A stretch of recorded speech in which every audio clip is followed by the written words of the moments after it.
This is the Rebel Scum Podcast. Available in video on YouTube and audio wherever you listen to your podcasts. Every week, Brock and James talk the latest rumors, news, and theories from a galaxy far, far away. Support us on Patreon for exclusive offers and join the Star Wars discussion.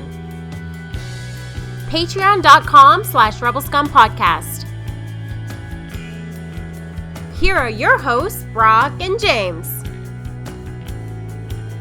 James, how was your May the 4th? Oh man, I watched so much Star Trek. Live long and prosper. You know, for a May the 4th where we didn't get like a massive trailer or whatever for a movie, I mean, when are we going to get movies?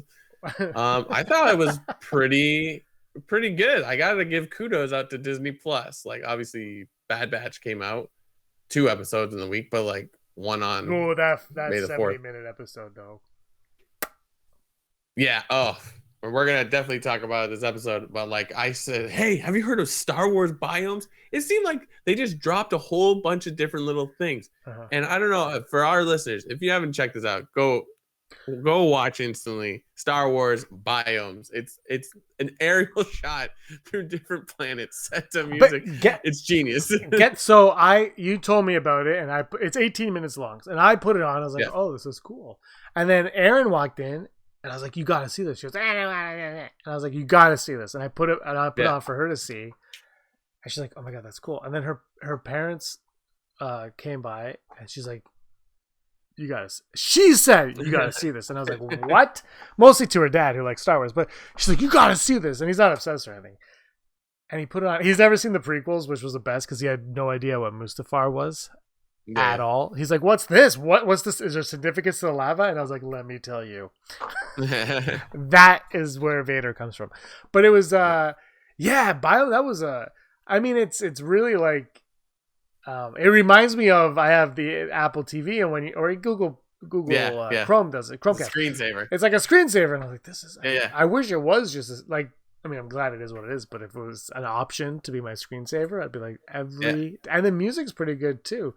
So it was. Thanks for telling me about that. I've watched it 4 times. I think Crate was kind of cool. The aerial of Crate, spoilers, was. But like, it's such a genius idea because it's all just CG generated. Like they could just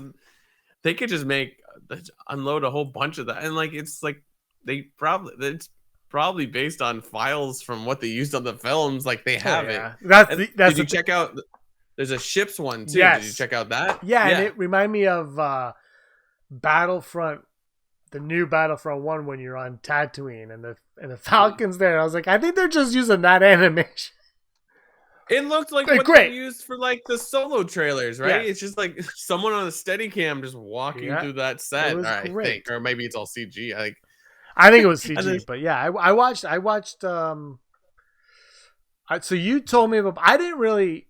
So I like maybe before this fun and everything. We did a show. Yeah, I was watching Justice League by Zack Snyder.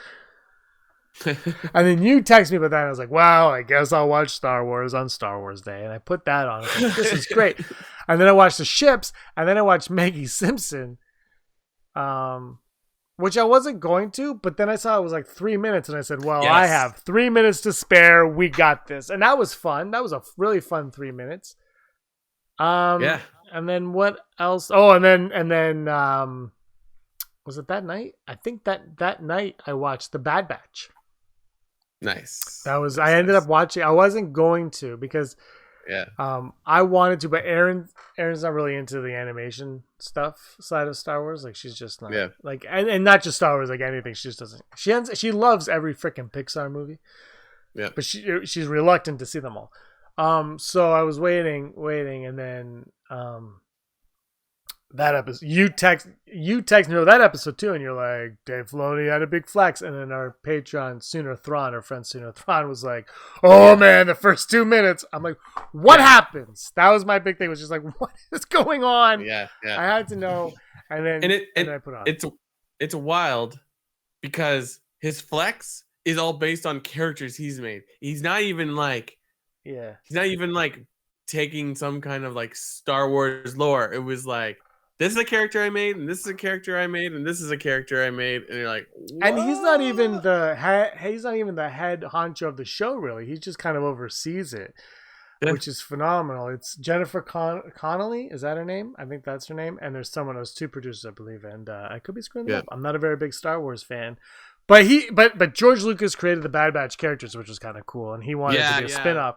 So that was, but you guys all were like, you got the first 2 minutes, and I was like, what happens in the first 2 minutes that is that exciting? Like, that was my whole thing. I'm like, what really happens in the first 2 minutes that's that exciting? And then I guess we're going to go into it, I guess. We'll talk about it. You want to just go right into it? Yeah. This is the Rebel Scum Podcast, episode 216. I'm Brock. This is James Jarris. And we are talking Star Wars, if you haven't noticed. Also, one other amazing thing that James has pointed out to me, if you're not following Jack Black on social media, God, you are missing out. He's been doing some crazy video editing stuff, but specifically, he recreated the General Kenobi. Hello there. It was so good with himself. Yeah, have you seen his vaccination one with "Lose Yourself" by Eminem? Oh, so he's just there and he's thin. He's like, and he gets jabbed, like they say, jabbed, but and then he grows big and he puts on the Captain America helmet and he's wearing a little American flag Speedo and he starts like breaking apart like Legos and stuff. And it's all to "Lose Yourself" by Eminem. You got to check it out. He basically just spends from what I can tell, he spends his days in a Speedo and someone has a camera and edits it. Yeah, but the Hello There General Kenobi one was phenomenal. He did 2 for May the 4th, that one, and then another one. But that one was was I showed my pants out on the weekend. For like a Star Wars day that didn't really have like ground shaking news. I mean, there's a lot of cool collectibles that came out. It was good. I was like, kudos to Disney Plus, and I can't believe Ahsoka is in Simpsons now. Like, yeah. Okay, yes. I do have a thought, because the day before, May 3rd, Marvel released their big Back to the Theater trailer. Oh, yes, that's right. Which we talked about. It blew everyone's mind. I was like, oh my God, it's okay. I thought it was good. Like, great. It was really cool. Like, it was really cool. And then people were like, oh, Lucasfilm, what are you going to do for us tomorrow? And I'm like, this is, but Lucas, like, so May the 4th has, it went from like a little joke to now it is an official day, apparently. And I'm not sure. Yep. I like, it's almost like Star Wars is catching up to that day. Like, because it was never really, like, it was just kind of like something that people said. Aaron did a yoga class virtually with some guy, I think in California was the instructor. The guy was obsessed with Star Wars. He went to Celebration. Yeah. He recreated on his Instagram, he did the Luke handstand with Yoda on his foot, and he put a baby Yoda doll on his foot on Instagram. But like, so Aaron knew about Bad Batch from that. But like, it's almost, this is not like a Lucasfilm sanctioned, I mean, now it is, but it wasn't. And so people were saying that. Do you feel that, like, so you're really happy with it, obviously, but like, do you think they succeeded in the way they should? Do you think anything else should have released a trailer for anything, or teaser, or poster? I don't know about that. I'm with, I don't know. I think, anyway, sorry. I think Disney it's weird. I'm like separating Disney Plus from Lucasfilm. It's like, it's not separate. It's the same company. So like, I was pleasantly surprised. Like, I don't really care about The Simpsons anymore, but I love that little. Once I saw it was 3 minutes, short. I was in. Great. Yeah, and it's genius. Like, it's crazy. That's what I think I love about Disney Plus, is like, it's become this center of inspirational. Like, let's try this. Why not? Why not try this? Like, Star Wars Biomes is a genius idea, and it probably didn't take them that long to make it. The fact that Simpsons, which has been on the air for 30 years, is now doing these little shorts with Maggie where there's like almost no talking in it because she's a baby. Was there any talking in it? Not in this one. There was another one that was like longer, and I think there's occasional talking, but it's specifically Maggie and like another baby, and they don't talk, right? Like, so it's like how she's with BB-8, so it's like the only noise is really BB-8. I So, thought, from my point of view on this, is I don't think, because May the 4th is always just like a day, and you and I have always had, for the last 4 or 5 years, we've always had fun on May the 4th doing whatever. Yeah. Yeah. But it's always kind of been a day, and I don't want it to be like, whoa, we're getting something massive on May the 4th. I think the massive thing on May the 4th was the 70-minute Bad Batch. I don't think they wanted to take away from that. Yeah, yeah. And I thought those these little nuggets that they threw on Disney Plus was perfect, because if you're a Star Wars fan, you no doubt have Disney Plus. And they're genius in their programming, where if you scroll down the main page, it's like episodes that have to do with Star Wars. Yeah. So it's like you saw Family Guy in Canada. We have it on Disney Plus. The Simpsons. There was I think Phineas and Ferb had an episode. That's a great. Have you seen that one? I own it. I bought it years ago. And it had that. What I was talking a couple of weeks ago. The old Muppet Show where Mark Hamill's on it as Luke Skywalker. That episode was forefront. It's just that's genius. They do that at Christmas. They do it at Halloween. I don't know why all the other streaming platforms aren't doing it. It's genius. Netflix used to do horror movies on Halloween. Sure. And that was but that was 10 years ago. And then for some reason I haven't seen it since. In fairness, I don't go on Netflix as I have this thing with Netflix, Brock, where there's way too much stuff on it. And they want me to watch the same 3 things, and I don't want to watch those 3 things, and I don't know how to tell them to stop shoving those 3 things in my face, because I really don't want. And if you look at my recently, well, actually Erin's been on my account because her stuff, whatever. But if you look at my recently watched, it's Castlevania, Sabrina the Teenage Witch, Riverdale. That's mostly on Erin's, but Riverdale, sure. What else is there? The Witcher. Have you watched that Witcher, I think was it might have been an Aaron's account. Anyway, Ninja Turtles 2 out of the shelves. But you look at what I recently watched, and then they start shoving these out, and I'm like, stop it. You stop it. Recommend things that are because I don't know, but I'll watch 30 seconds of something, be like, this is terrible, I'm turning you off. And all my recommendations are for things that are similar to that terrible thing that I watched. Meanwhile, I will watch all of Castlevania, Sabrina the Teenage Witch, and nothing gets right. I'm like, look. Hansel and Gretel Witch Hunters is the number 3 greatest movie of all time. Side Akbar. Abraham Lincoln, Vampire Hunter, is on Disney Plus. Let me tell you who's in it. Abraham Lincoln's in it. Mary Elizabeth Winstead's in it from Birds of Prey. Yeah. Anthony Mackie is in it.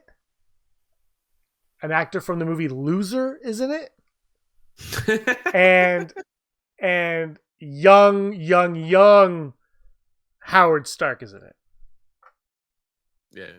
I'm just saying, if you haven't seen Abraham Lincoln, look, if you're wondering what Abraham Lincoln was doing while he was trying to free the slaves, he was fighting vampires.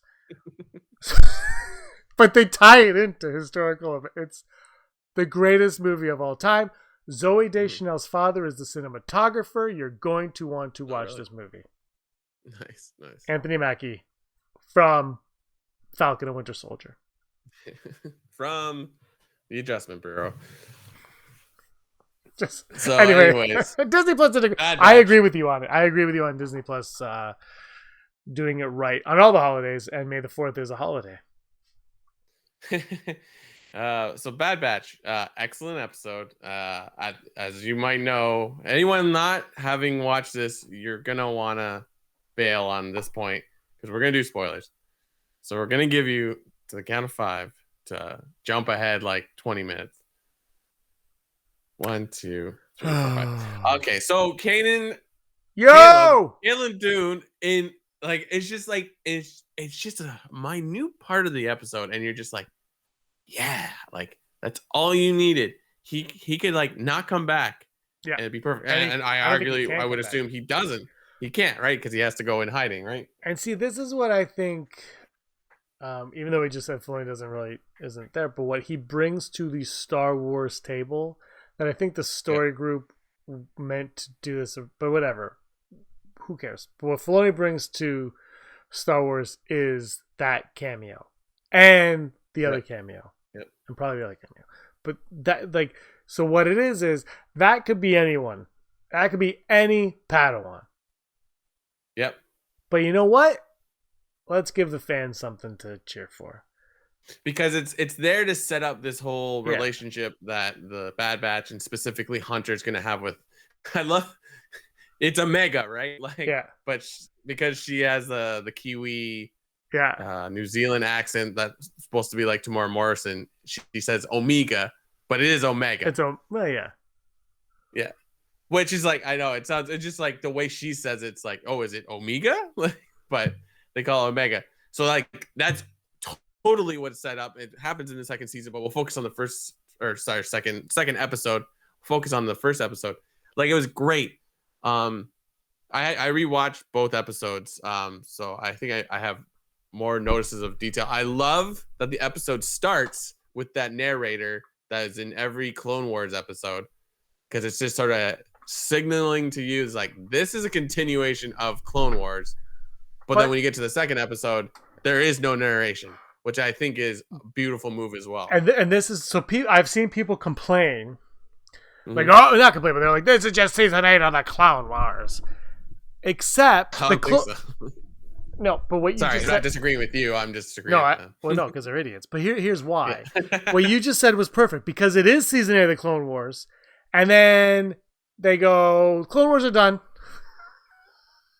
So it's not season 8 of the Clone Wars. It's a completely different show that's following literally just these clones. But the genius part about starting it that way was, oh, this is in that world, and then when you stop doing that, it's like, now the world has changed completely. So it's not season 8 of the Clone Wars at all. I thought that was a stupid comparison.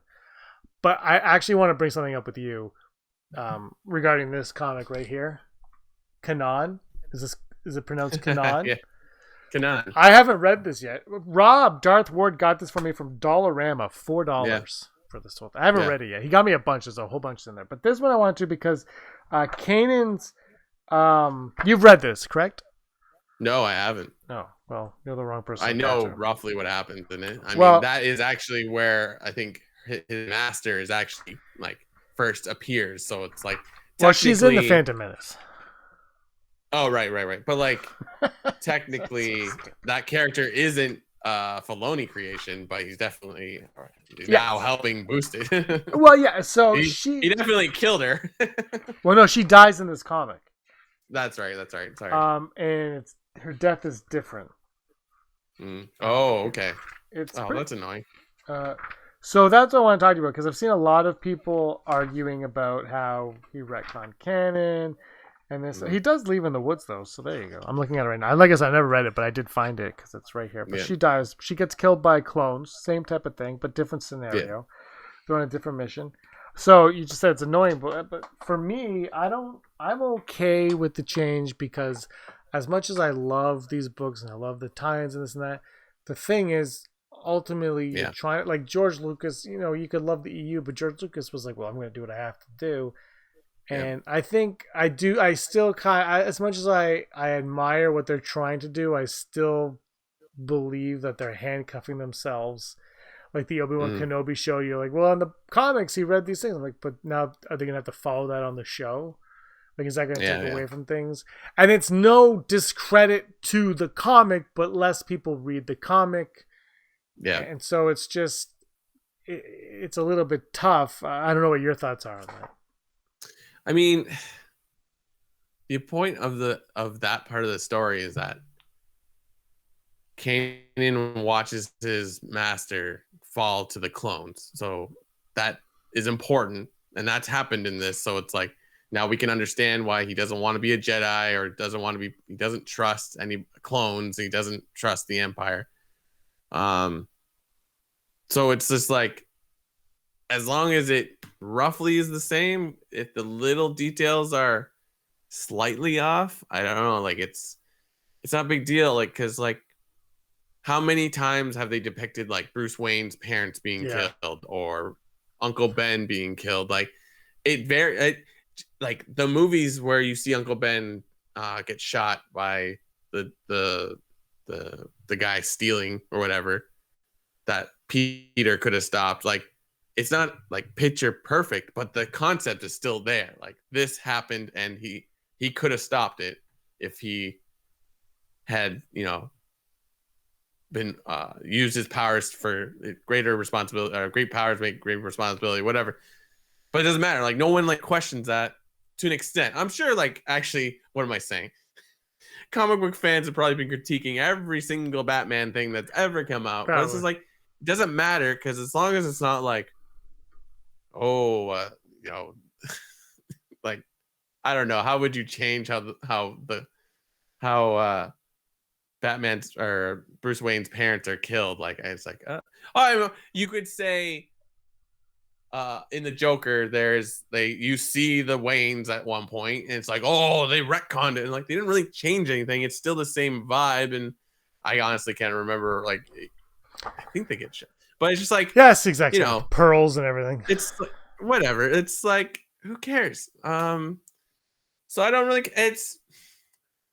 I guess this is bad because it's like I haven't read that comic. I have no allegiance to that comic, so I'm like, what's the big deal? It's not a huge title. But I saw people complaining about it, and they hate that they're retconning things. Sure. It's like, but you have to retcon. Like, George Lucas retconned the prequels while he was making the prequels. It's just part of storytelling. You have to grow and adapt and change and all that. And so I haven't read this. I have no allegiance to it, obviously. And I just for me, it's like 2015, I guess, when they started things before that, but when they did the push to the what was it, the Journey to the Force Awakens was their big push in the books and the comics. I read a bunch of stuff there, and none of it freaking led to anything. It was just like, I'm like, what?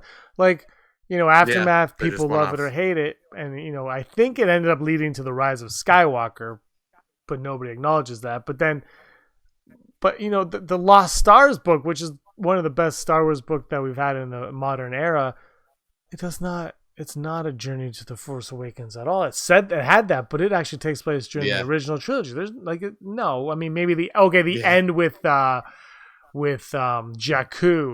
like the little tiny tidbit there, but it's not the journey. Right. It was just a separate book. So I think after that year, especially, I stopped putting a lot of stock in the book. I still read the books and stuff, and you can enjoy them. But to think that what's happening there has to translate exactly like that K2SO Cassian Andor comic. Like, I'm really curious how they're going to play off on the show. So if K2S was not on the show from the beginning and they've got to meet, they already did that in that comic. So are we going to rewatch what we've read, or are they going to do it in a way that's going to make sense to what they're doing? And you got to think it's the latter there. It's a never ending cycle with this stuff. Like, and it's like would it be nice if that comic fits well in what Bad Batch did? Of course, that'd be great. Yeah, but like, you gotta think, like, Walking Dead, the show deviates a lot from the comic, like hugely, especially after like the fourth season. Like, Game of Thrones, they ran out of books and were like, George R.R. Martin gave them the blessing on what to do next. But like Invincible is a huge comic, has a huge following. To my knowledge, everyone's liking what they put out on Prime. And I listened to an interview with Robert Kirkman. He's like, oh yeah, that's like only parts of the first couple. Like, it's what some of the stuff that happened in that show doesn't happen chronologically in the comic. But it's like, what does it matter? That you're still telling the story and it still works together, and the main point is still there. So it's like, who cares? Different mediums. I don't know. I just we got to be grateful, because it's like, it's like after the last season of Clone Wars. I mean, you could argue if you like. I know what the Bad Batch series, the 4 episodes of the Bad Batch where we first meet them, is like, this is really cool, but it doesn't go anywhere. But like now, it's like, I remember you said that. Now we went somewhere. I don't know. I have nothing. I don't want. I've been saying forever, and the one thing that I always hated was it felt like the books couldn't do certain things because they relied on the movies and blah.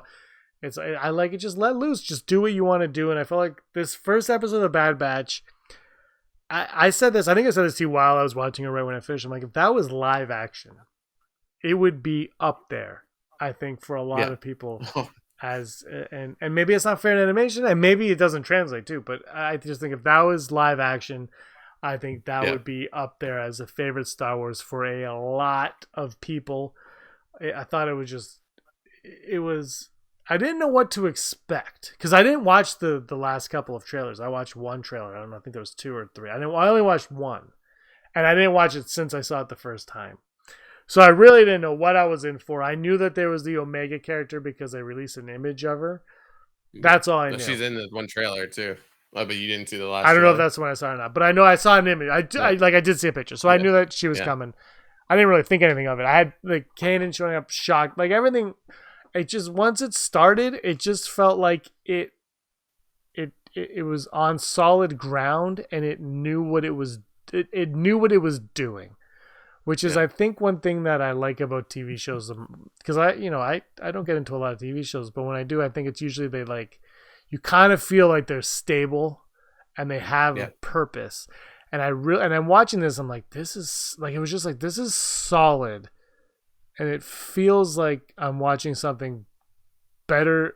I don't know, not better than it is, but this is something, I'm like, that was when maybe I'm like, this is why nothing should have been promoted today. Like, we shouldn't have got a Boba Fett. Like, nothing should take away from this, because this is solid Star Wars right here. Yeah. It's the whole thing was really, really engaging, and like, we started talking about how like this is such a flex on Filoni's part in the first 2 minutes. And granted, I mean, maybe he didn't write. I think. He had a lot to do with it, but he might have wrote it. But I know that anyway. Whatever, who cares? But he's not going to do every single episode. But it's just like, it's wild that you can get moved by this. Like, this show specifically, like, it's primarily the Filoni-verse when you think about it. It's like, outside of Tarkin and the Kaminoans, like, he basically owns those clones. Like, George Lucas created the idea that they all look like Tamora Morrison, but like we've said it many times before, Clone Wars like gives these prequels a lot more life. I love Camino in this. The show is like, it's basically Filoni characters. Like, in the second episode, there isn't any really legacy characters outside, again, I think Tarkin's in this one. I'm not sure, but it's just like, I can't remember. Stormtroopers, of sure. But like, they go and you meet up with this one clone that you meet in Clone Wars that has gone and started his own family and is not part of it anymore. So it's like this genius. And then apparently Rex was there. You don't see him in the episode, but they just miss Rex. So it's like, oh, sorry. No, I was gonna say Saw Gerrera is in the first episode, but I'm like, no, Filoni hated him too. I think. Well, no, George Lucas. So George Lucas made all the characters, but Filoni. Saw Gerrera showing up. I'm like, this is perfect. Like, Saw Gerrera is a character that they're like, Saw Gerrera's in. I'm like, what? From the Clone Wars. Yeah. Okay, who cares?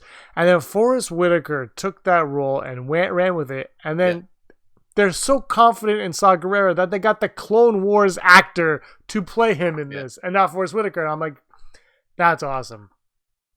Yeah, it's respect to that to the actor who created him. Because we've seen him again in Rebels, we've seen him in Fallen Order, so it's like you get to see him slowly being torn apart. He's becoming one of my favorite underscore Star Wars characters. He shows up. I'm like, I'm excited. Saw Gerrera's here. The Fallen Order, like you said, the Fallen Order trailer, when they put him in there, I'm like, that's awesome. I'm surprised I haven't seen on Instagram like someone putting the different. Yeah, have you ever seen that when like there's so many iterations of a character? Like, this is what he looks like in different mediums, or in like a show, or in like how Star Wars is like, this is what Obi-Wan looks in this part, and this part, and this part, this part. Like, it's I'm sure I'm gonna see one of Saw Gerrera soon. I'm like, it's great because it's like he looks like the original of what the character looked like in the Clone Wars, but now he's like, he's got a couple scars, you know. I want to see one. I want to see him a couple more times. Maybe not on this show, but a couple more times. Yeah. Slowly growing into Forrest Whitaker. You know, like the next one, a little bit more here, a little bit. You know, just like because even in Rebels he looks significantly different from Rogue One. It was just. He's just one of my favorites. I have the pop. Do you still have the Funko Pop? Do I have the? Who has the pop? One of us has the Funko Pop. I think you have it. You give it back to me. You guys send it to you. It's in my. I have a box of Funkos that I gotta put up soon. soon, it's coming. But yeah, it's great. It's just like and then also the Dark Troopers, like where. Like that was basically the Dark Troopers that they send after the Bad Batch and that thing. Like it's and then Tarkin, who it's like you don't need to like build that character anymore, but even then it's just like, yeah, he's evil. He does not care. He does whatever he wants. And this is the one thing that Star Wars fans usually say they hate, but it's what makes Star Wars so perfect is they're shrinking the universe, but it's ever growing. And the thing is, you have your heroes and you have your villains, and now we're learning new ones, but you slowly interweave them. And so it makes sense for Tarkin to be there. Maybe it doesn't. I think it does. It makes sense for Tarkin. Maybe later on it makes sense for Krennic to show up. Maybe, these little things that happen. Yeah. And the thing is, it's just like Kanan. You could have made Kanan a random Padawan, but it's more impactful for us watching it, for the fans watching it. If Aaron would have watched it, she probably would have noticed Freddie Prinze Jr.'s voice, but she wouldn't have thought anything of it so much. But for us, it means something, and I think that's one of the keys to Star Wars. And I think that's one of the things too that really about the old EU that I think would have happened too is the old EU really took those moments and ran with them as well, where they would throw little things in there about this character, that character. And you would have fun with it. And I think the one thing Star Wars needs to do with its own IP is have fun with it. And we've been saying that for a while. And it looks like, and the one thing I think the first 5 years of Disney owning, first 10 years of Disney owning Star Wars is I really think it was figuring it all out. And they had some really big hits, some misses. They've had, all over the map on it. People hate Battlefront. People hate this movie, that shit, whatever. But I think as it goes, they're all figuring it out. And I think Star Wars right now is in a really, really healthy spot. Yeah, if we weren't in COVID, like, think of where we're like, there would be. Like, COVID isn't making these things successful. It's just like, well, these are good, I think more people are watching a lot of Disney Plus stuff because they have time. But but it's like, can you imagine? Like, it's just like, so it's just they're working on stuff. It's just a matter of time where more and more stuff. I mean, Mandalorian season 2 was not really affected in any way. I think it was just starting up. Well, I remember that behind the scenes, it seemed like they were wrapping up right when COVID was becoming a thing, because you saw some people in masks, but it wasn't like as but that's why I say like it wasn't directly affected per se. Maybe reshoots it was a little bit, but editing. It still came out and it still did it. Like, it had nothing to do. It was good on what it was doing alone. So it's like stuff like that. It's like, especially when you're including Dave Filoni on these things, is like it's a no-brainer. He doesn't have to make everything. You just have to put him on your projects. Like, if anything, once he's done, like, I don't want to direct anything anymore, he should just be a guy that sits in a room and they say, oh, wise one, please tell us, should we do this with this character? And you'd be like, make it so, what I mean? And it's that simple. He's not, I don't want to compare him to Feige, but someone who just kind of understands the property and can kind of guide you in ways. Mm-hmm. And the one thing with Filoni that's always great is how much respect he gives George Lucas, because no matter who you think you are, no one, I won't say ever because there's still a lot of time left on this earth, but no one in the next 50 years will know half as much about Star Wars as George Lucas. No one. Yeah. And while he's here, you should tap that well. And Filoni's, I think he's double tapped it. Is that appropriate? I mean, I think he's gone to it. He uses it, and the respect is there. And no one knows Star Wars more than the person who created Star Wars. And like I said, in 50 years, when more time has passed, maybe there will be somebody that knows it more. I think people know more about what they think they know about Star Wars, but no one understands Star Wars the way George Lucas does. And that's invaluable. Yeah, absolutely. And it's, I mean, Star Wars and Marvel are special because they, at the heart of them, had creators that cared about the work. I mean, look at the Marvel trailer where it's an old interview with Stanley just explaining why people love comics. He's been gone for 2 years now, 2, I don't know. But it's still like that. I've listened to interviews with Stanley over and over again, and once he gets to like 70, he kind of repeats himself. But he's always engaging, even in his old age. I went to like the last time he came to Toronto, and he was still, even though like he was in his 90s, and he's still answering the same questions over and over again, and still giving more or less the same answers, but he's still engaging. And that clip in that trailer is genius. It's just like, this is what it's about. It's not about who's better than who. It's about we're all in this together, right? And it's so poignant even now. If you want to, I mean, it's like we go to these worlds, these, what do you call it, franchises, because it's like, it makes sense why Disney, the company known for good experiences, right? Disneyland is like Disney World, Disneyland. It's like the happiest place on earth because they create an environment for you. So it's like Marvel does the exact same thing, and Star Wars, like there's a devotion. So it's like you can say whatever you want. If you didn't like a movie, I understand, but like I don't know, like the fact that we have something like Bad Batch coming out is crazy. It's just amazing. Like the Venom trailer for Venom 2 came out. I still haven't watched it. Did you like the first Venom movie? Yeah, I thought it was good. Yeah, I liked it too. You like the trailer. I'm gonna go out on a limb and say you like this trailer. It's a lot of fun. But there is a Stanley cameo in the trailer. Oh God bless. You won't catch it. Do you want me to tell you? Watch it. I'll tell you where it is. So I saw it because an Instagram post was like Stanley cameo, and they slowed it down and showed you because he can't obviously be in it. But I was just amazed. I'm like, look at that respect, and it's like, it's just the respect that everyone, all these. What did Stanley say? He said the one comic movie that failed was the new Fantastic Four. He goes, it's because I didn't have a cameo. But he cameoed in all of them. It was, and not just Marvel MCU stuff, like the other ones too, which was great, like Amazing like the Spider-Man movies he cameoed, and X-Men. I think, did he cameo in X-Men?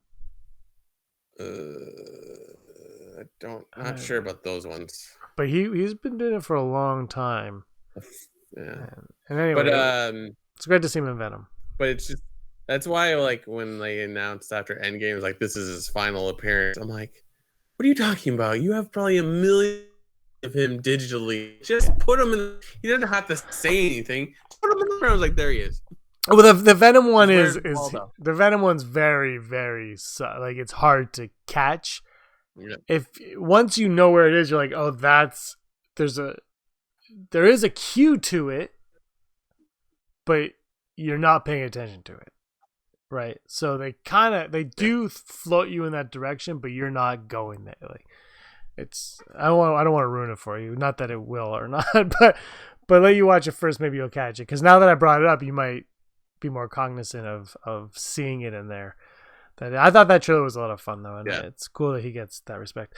Anyway, you want to go to the odds? Sir, the possibility of successfully navigating an asteroid field is approximately 3,720 to 1. Never tell me the odds. Stop recording. 216 episodes, folks. Never tell me the odds. Brought to you and me and James by our wonderful Patreons. If you would like to support us, why don't you hang on down. Hang on down to patreon.com/Rebel Scum Podcast and support us. And we greatly appreciate it because we love Star Wars and we like it when that people like what we do. And if you support us, you get to be one of the allotted few that we mention every episode, like Heidi Feder, executive producer, Barry Brophy, Dennis Allen, Randy Kenobi, Mary Kristen Aton, Jeff Wilson, Phil Stanifor, Sooner Thrawn, Scott D, Josh Price, Matt W, Rez, Frank Perkins, Neil Lowry, D. Raven, Spencer, Cosmic Girl 02, Gleek Play 1, Disney Desi, Charlotte, Kayla Davis, Aaron Quinton, Girls with Sabers, and right out. All of our odds today come to us from our executive producer, Heidi Feder. Heidi, wow. thank you for all of our 3 odds. I had 3 great odds. All of them were about who is Omega's mom. By the way, that's become a thing. Everyone's arguing over Omega's mom. And, or no. Omega, yeah. No. Or is Omega's Rey's mom? That's another one. Omega is Rey's mom. I think Omega is actually Jango Based Fett's on what, mom. though? She's a female. I think... Right. Well, Rey's mom wasn't a clone, though. Anyway, who cares? I think that she is Jango Fett's mother cloned. Doesn't make any sense. Doesn't have to. I made it up. Doesn't make any zero. Doesn't have to make any sense. I mean, I think Omega, there's going to be something very, very interesting about her, but, time's going to have to tell on that one. Yeah, so I'm of 2 minds, either yes or no, and I don't want to overthink either. That's where I'm at, because I feel like it's like, oh, what's happening with Omega? And then she just ends up being a Jango Fett clone that just happened to Jurassic Park and come out female. It's like, is that a letdown? I don't think it is, but if you overthink something, it's going to be. So that's where I'm at. Are you saying she's a member of the Bad Batch because she was supposed to be a male, came out a female, and it's like, this is no good? Well, she's the I don't know. Who the heck knows? But anyways, she psyched. Maybe she's Frog Lady. All right, here we go. Will we see Grogu's rescue in the Bad Batch? Heidi Feder wants to know if we will see Grogu's rescue. Well, I guess technically we're past it, but are we though? How far? We have no idea. We really don't know. It would be genius if they did, because it's like learning more about Grogu might not be vital in the Mandalorian story for season 3 or season 4, but getting that little piece is yeah. So I'm gonna go 75%. I'm optimistic. I think the main point of the story, but I think it'll be like a Caleb where it's like, here he is and now he's gone. That's all you need, right? I'm gonna go 11%. 11%? Just to rain on your parade. I don't think this is where you do it. Sure. I don't. For me, I think the less we know, the better. But I just don't think this is where you do it, because we're focused in on the Bad Batch and Omega. Now, she could be like, we have to save all the Jedi kids. And maybe they'll find them. But I'm going to go 11%. Ooh, the new trailer for Stranger Things came out. Wow. Did you see that? No. It literally is just Matthew Modine talking, and then the camera turns to a room that says 11. Oh. You missed a lot. Dude, Stranger Things has become a thing now where it's like literally they could be like, it's coming out tomorrow, and we'd all be like, well, I'm going to watch it. Yeah, and there's been so many articles of it's coming, and it's maybe in 2022. I'm like, what? I think it is. What the heck? When the heck did it say it's coming? I think it might have been 2022. You know what? They might. Yeah, it's. I don't know, but there's no specific date because I'm assuming they haven't started shooting yet. I could be wrong. No, they have. They're in production, I believe. Hold right. on. So that's why everything's coming up, because they're like, oh. But anyway, it was just they just kind of brought it out, and but 11%. First half of 2022. Our next odd, will Slipshot redeem himself? I think. Now, who do you think is Slipshot? I think my phone might have pulled a little game here on us. You're talking about Crosshair. Crosshair. I don't know what it is. You know why I think I like clones so much? Because they have names like G.I. Joes. They do. Will Crosshair redeem himself? Slipknot. I also like how Omega says tech. He's like, that's a good idea, Tick. Hey, Tick. Is it Teak? Bring back Teak? Oh, 100%. I think in 2 to 3 episodes, there's going to be maybe a showdown, and they're going to get that chip out of his head. So. Yeah, I think they've learned a lot about that chip. I'm with you. I think sooner than later, he's coming back to the Bad Batch. He's got my favorite, I think, attire, to be honest. Yeah. This show is going to make me want to rewatch every episode that Rex is in Rebels, because I feel like I don't think there's anything hidden, but it's just I think there's gonna be obviously there's gonna be connection because we're gonna meet Rex. It's an inevitability. He's in the trailer. Blah blah blah. He is, but it's it would be. Cool, I haven't seen the trailer for a hot second. Well, spoilers. So I'm oh, and it might be nothing, but it's just yeah, that's gonna fit real nice.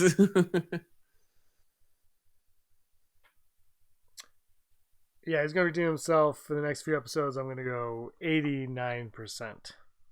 Nice. Okay, I got it.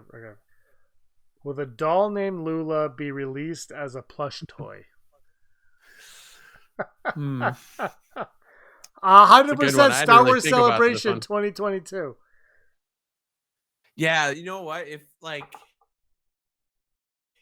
depending on how successful this show is for viewers, I think definitely. I think if this was happening and there was a convention going on, they might do it right away. But I'm gonna go full Brock on this because it's just it's not a bad. I think depends on how many more times we see this doll, right? Yeah, I think Crusher is definitely the best character out of this crew. Everything about him is great, to the point that when you were talking to me through text, is oh, wouldn't it be great if this was live? It's wouldn't it be great if they had to CG 3 different or 5 different versions of Tamora Morrison, and one of them is Crusher? I think that's the only reason why you can't do live, because it's just I don't know how we not CG the hell out of one person. I mean, they did with Luke Skywalker, so why couldn't they do it? But yeah, what would Crusher look like in real life? Oh my gosh, I'm gonna say 75%, and I do think that Star Wars Celebration will be a Celebration exclusive next year. At Celebration. It's genius. It looks I think it's the doll from Lilo and Stitch. Kind of looks similar to that. Which is there's just no connection there. But it's just it reminds me of that thing. That's fine. It reminded me of something. Maybe that was it. I have to look back in the data bank of my mind. You want to go to the news? Let's go to the news. Holla news. Holla news. Holla. My mic is off. Holla news. The news you need to know right now. In late April, it was announced that Disney Cruise Line's Disney Wish will include the first Star Wars lounge at sea. It's going to be called Star Wars Hyperspace Lounge, and will be basically you go in. It's the hotel they're building, and you sit in the bar and you can see. It's like you're in a ship, spaceship, Star Cruiser or whatever, and you see space going by through the viewports. StarWars.com has published the full list of ships that you can see through these viewports, and there's over 40 ships that will zoom past. I guess as you're traveling, you will go past planets. So there's Coruscant, Mustafar, Tatooine, Batu, and Endor. And bear with me, there's 40 things. When you're going past Coruscant, you will see a CR-70 diplomatic cruiser, Coruscant AA-9 passenger liner, Coruscant transport freighter, Corellian CR-90 corvette, the Halasan, Ibis freighter, Nukoi freighter, Marissus freighter, Naboo N1 starfighter, Starfight Speeder 3000, and traffic ships, of course, around the planet. Mustafar, you will see a Dornian gunship, Imperial Arrestor cruiser, Imperial Star Destroyer, Imperial Lambda class shuttle, Imperial Delta class shuttle, Imperial TIE Border, Imperial TIE Brute heavy fighter, and of course, Imperial TIE fighter. When you cruise past Tatooine, you will see a Corellian passenger transport, a Rogue class fighter, the Millennium Falcon, New Republic prison ship, the Razor Crest, KG-754 Star Crane, C-39 freighter, the Gatric A-20 transport, Landsat hybrid hauler, Lancer pursuit craft, and Victor wing fighter. And then when you go to Batu, the very planet that Galaxy's Edge is based on, Resistance A-wing fighter, Tugs grub food transport, Coruscant AA-9 passenger liner, Coruscant transport freighter, Mining Guild freighter, the Millennium Falcon again, Resistance MC-85 Mon Calamari cruiser, First Order Star Destroyer, First Order Tiger, and a Resistance X-Wing fighter. And lastly, when we cruise by the Endor Forest moon of Endor, you will see a Resistant Bunker Buster, Mining Guild freighter, YT 2400 freighter, Gozanti cruiser, Nebulon B frigate, Tri-Wings S91X fighter, Resistance cargo frigate, Resistance MC-85 Mon Calamari cruiser, First Order TIE fighter, Droven freighter, Razor assault ship, Resistant X-Wing, and a Resistance Y-Wing fighter. 40 different ships. I mean, I think there was a couple duplicates there, but like, while you're on a cruise with Disney Cruise Line, so when it's safe to go on the high seas, you better book your spot there. June is Pride Month, so Marvel will be doing a series of LGBTQ characters as variant covers for their many Marvel Star Wars line comics. All covers will feature queer characters drawn by queer artists. Participating artist Jacopo Camani tells StarWars.com, as part of the community of LGBTQ plus creators, Star Wars, and a fan of Star Wars, I am honored to be part of this project in sketching Erica Quell on a journey to expand the endless galaxy on board with her as part of the rebellion. I've seen that cover. It's really, really cool. The High Republic issue number 6 cover artist Javier Garan expressed his excitement in drawing Jedi Tarek and Sarah for Pride Month and has been looking forward to drawing this. So check that out. Obviously, you gotta get the new Star Wars comics. So why not support the LGBTQ community by getting those variant covers? And in final news, High Republic, you can go over down to StarWars.com and see a excerpt from the new book coming out, Kevin Scott's Star Wars: The High Republic, The Rising Storm, which will come out in bookstores on July 6th. So Kevin Scott said that the writing Star Wars novel is always an honor, and this has been no different. It's a responsibility I never take lightly, especially while opening up a new era in Star Wars storytelling, such as the High Republic. There is an excerpt on StarWars.com right now, and the prologue for Rising Storm unpacks Elzar Mann's terrifying visions of the end of the Jedi Order, so you definitely want to read that. I read it. It's very, very exciting. And this has been your Holo News. Hot news. I better not stop recording, which I almost did. Almost did. Top 5. Top 5. What's today's top 5? Top James? 5 characters who could potentially appear in the Bad Batch. Top 5 characters that we think might appear in the Bad Batch. You know what? I have to go with my number 5 being Rex because I had no idea he was in the trailer, so it's kind of a cop-out. So I'm just gonna get that one right out. I'm gonna get that right out of the way. Rex. Who doesn't like Rex? I can't stand Rex. I love Rex. I'm sorry. Oh boy.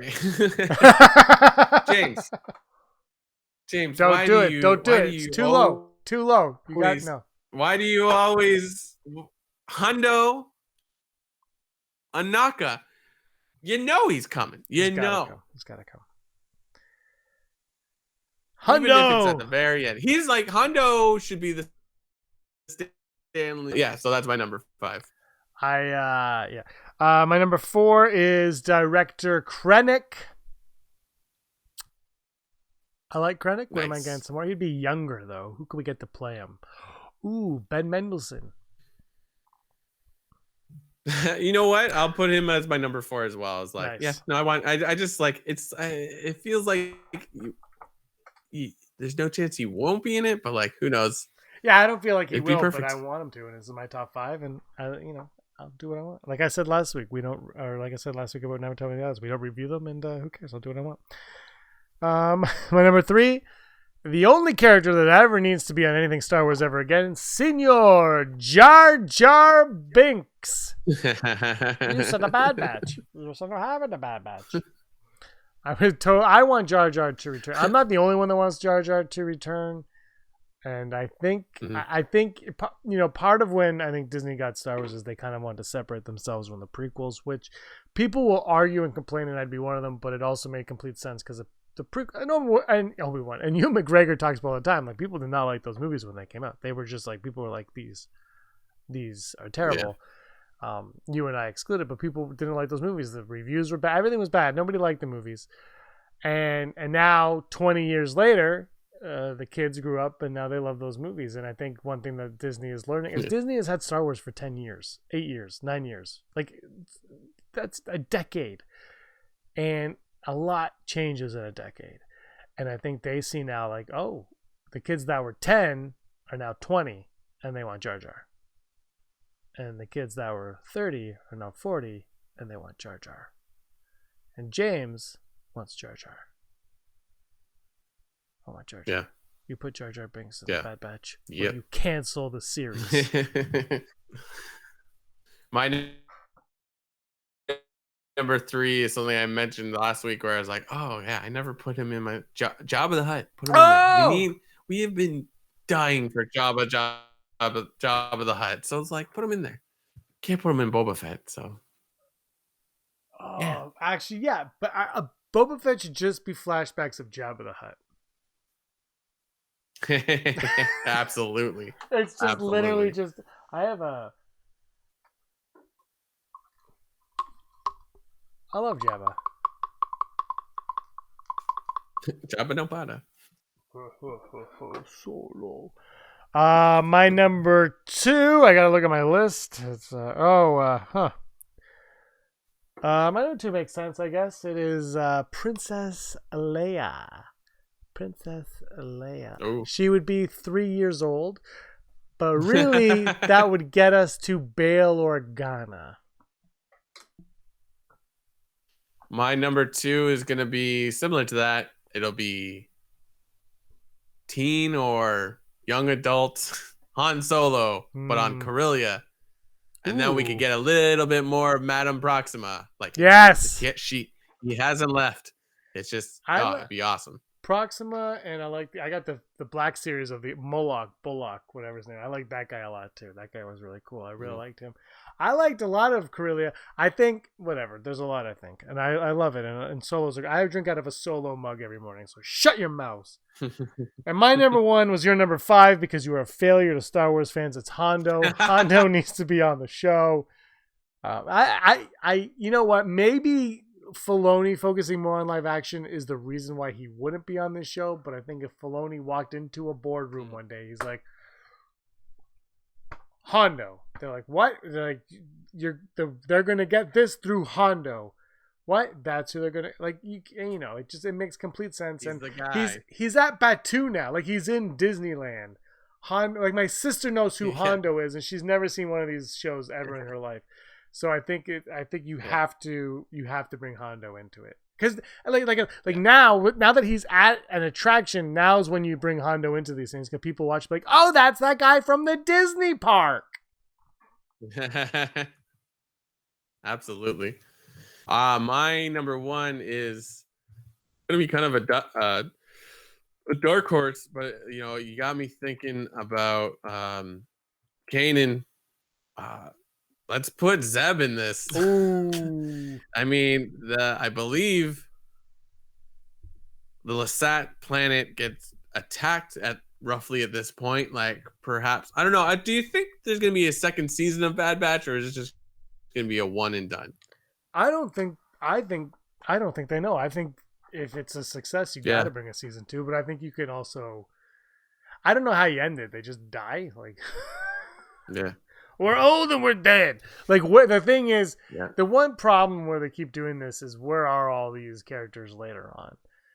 That's the one thing. It's like, well, like they should, and because it's animated, I don't think they could do a suicide mission like Rogue One.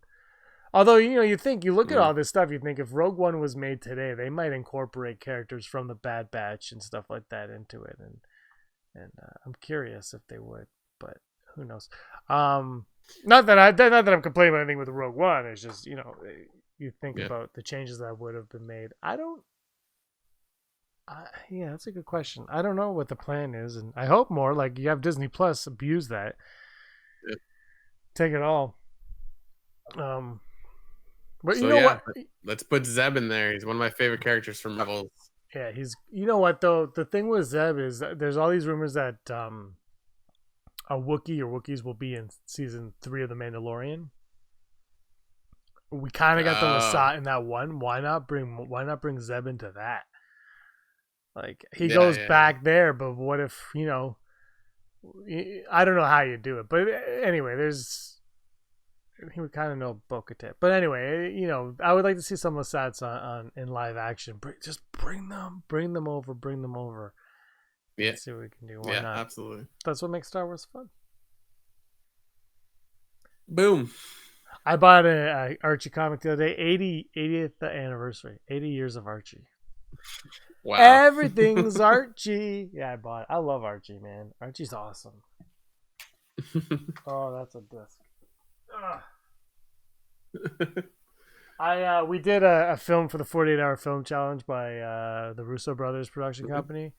And I showed my parents, and my dad died of laughter at my acting.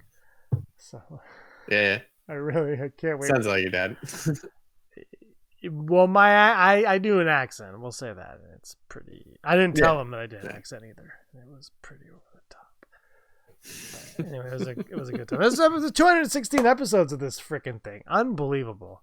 Wow. We are 3 months away from 5 years. Good God.